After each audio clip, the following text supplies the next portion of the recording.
So right now I'm just in the middle of cleaning all of my stuff. Hold on. Sorry about that. So I'm in the middle of just doing all of my chores right now. Doing things like dishes, changing the bed sheets, that kind of thing, cleaning the walls.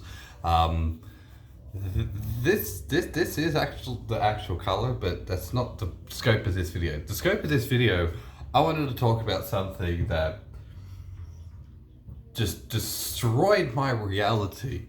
So I guess the scope of this video is, if there was anything in your life that just destroyed your concept of reality, what would it be? Non-drug related, of course. And mine is the teaspoon epidemic of, I think, between 2010 and 2012.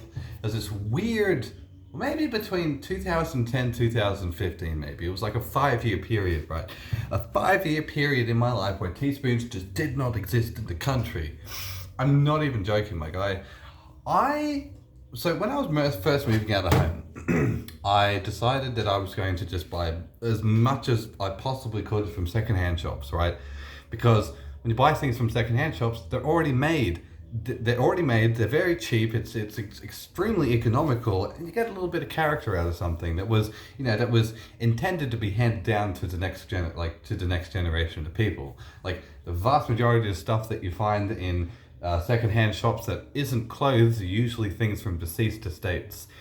Deceased estates that from people who simply did not want any of that stuff, right? So, but look, in any case, I guess teaspoons was never one of them, because I remember going to actual dozens of secondhand shops, charity shops, Goodwill kind of shops, donation bins, that kind of thing. No teaspoons.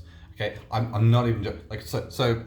You would have like just basically these big bins, these big plastic buckets filled with cutlery and kitchenware, right? So we'd have the kitchenware, the tablespoons, the butter knives, I guess they're your kitchen knives,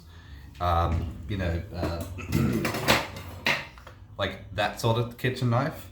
And then teaspoons, and the teaspoon one was always empty, right? We're talking these gigantic buckets that were just empty and had like a fine layer of dust on the bottom of them, as though they just did not get any teaspoons in at all, right? You would go to a shop, and every single shop you would go to, you would have sort of like these cutlery sets, right? So if you wanted teaspoons in your life, you had to buy a whole cutlery set, right? But these cutlery sets would be like a 26-piece cutlery set where you would have like 6 of every variation of thing, like so forks, tablespoons, butter knives, and serrated knives.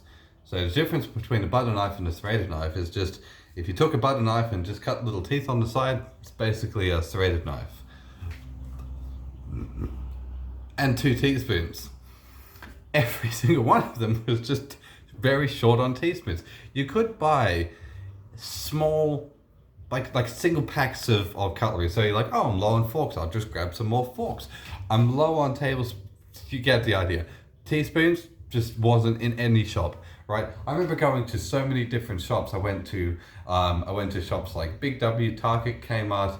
I went to kitchen suppliers. I went to all sorts. Just teaspoons just did not exist.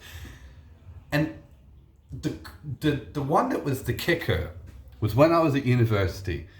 So the university I was at was just a small branch campus, right? So it's sort of like, we've got the big university sort of in the big town, and then they decide to open up branches in all of the regional areas to save all of these, all these country yokels from converging in on the cities and making, Wollongong look a little bit, country. So the university, there was maybe sort of like 150, 200 people at the campus that I went to. So they had an entire drawer in the kitchenette that was dedicated to teaspoons. An entire drawer. We're talking an actual kitchen drawer, no dividers, nothing. You would just open it and it would just like you would have to sort of hold it back from sort of the shockwave of teaspoons just sort of colliding into the backside of the cup of the drawer, right?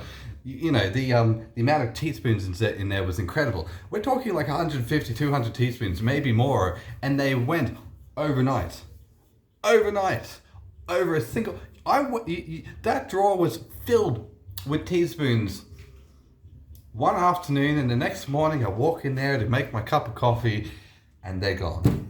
Every single one of them. And I'm asking the assistant manager, the cleaner, every single person, not a single person either had an explanation or could even figure out why it was such a bother to me. That we would just lose a mountain of teaspoons overnight. Like, we have security cameras. I'm just saying, we have had like a major theft of sort of like a clearly, like a clearly valued and limited resource in this nation. And nobody seems to care. They're like, why does it bother you so much? Like, they're just teaspoons. Get over it, man. Like if you want to use like a spoon, just use like a standard tablespoon. When I say a standard tablespoon, I mean like a standard tablespoon, right? This is a tablespoon. This is a teaspoon. These were the things that were just gone, right? And if you're wondering why I have these, it's because every single shop that I went to, and I said to them, you have a golden opportunity here, because in my many years of trying to look for a single teaspoon that I can have in my cupboard, I've not found a single teaspoon. And I'm obviously not alone in this one.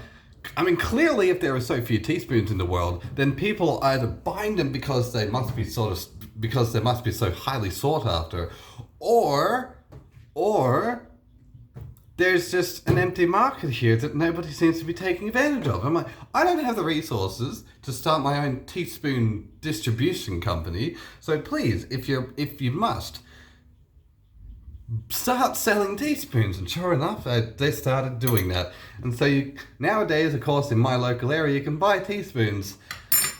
You buy the bucket load, because now they exist. Now they are in the stores. Now you can actually buy teaspoons.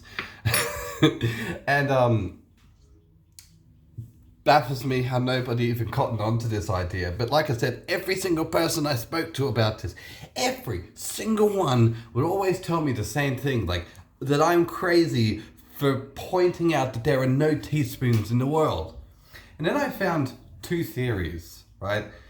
Turns out little old ladies, when they're making a cup of tea, so they'll wrap the tea bag around the spoon and, you know, pull the string to try and squeeze all of the juices out, because that's where all the flavor is, in the tea bag, right? And then they will throw the spoon out with the tea bag, and it's like, oh, it's in the rubbish now. Oh, ha, ha, ha, ha. Now it doesn't really matter, because clearly there are so many teaspoons in the world. And of course, the second option, which of course wasn't something that really thought about, you can clearly tell that it has not something that's just really, you know, sort of touched my soul all that much. But people who smoke ice or meth or what have you, just whatever you use to inhale the fumes of sort of whatever it is you're cooking inside a little bowl like this. But I'm thinking, how corrosive is that material that you would need to steal an entire drawer full of university surplus teaspoon? It wouldn't even be surplus, because clearly there was still a shortage, even if we had the majority of the area's entire supply of teaspoons. I'm thinking there was someone out there that had to sort of be hoarding all of these teaspoons, right?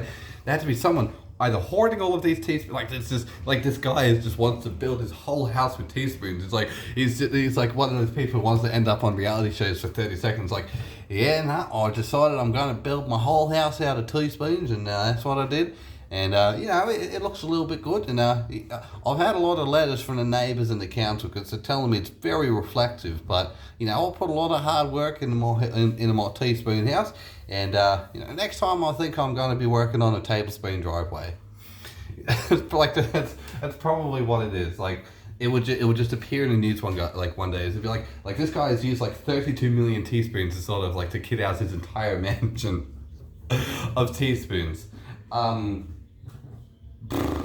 But then I'm thinking to myself, like, stainless steel is a pretty good resource, right? Just think about this for a second. I know this video has been going on sort of for just under 10 minutes or so, but just think about this, right? Because, like, my mum has had the same cutlery set for 40 years, right? This teaspoon isn't 40 years. It's significantly less for 40 years. But hey, let me give you a. So this knife blade is like 60 years old, right? This knife blade is 60. So if somebody gave this to me when I was a baby, like brand new as I was an actual baby, I would be 60 when it was in this condition, right? So all these people talking about, buy it for life things, things that you can buy that will just last you for the rest of your life. Cutlery is the way to go. Cutlery is the thing. But for some reason, because it is such a, sort of cheap and readily available commodity, it's treated as though it's a throwaway item like every other thing.